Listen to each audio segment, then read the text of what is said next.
White-breasted nuthatches get their name from their habit of jamming large nuts and acorns in the tree bark and then whacking them out with their sharp bill to break them open and eat the seed inside. White-breasted nuthatches may be small, but they are loud. They are medium-sized songbirds, about 6 inches long, and you can find them in mature woodlands and forests, in suburban yards, especially those with nut-bearing trees. They like spiders and seeds and nuts, and these acrobatic little birds creep up and down the sideways on tree trunks and branches, probing into crevices for hidden food.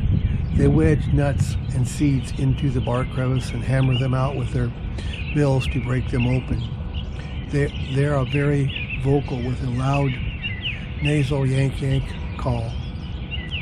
They are monogamous, territorial year-round. The female lays 4 to 7 eggs in a tree cavity lined with soft materials.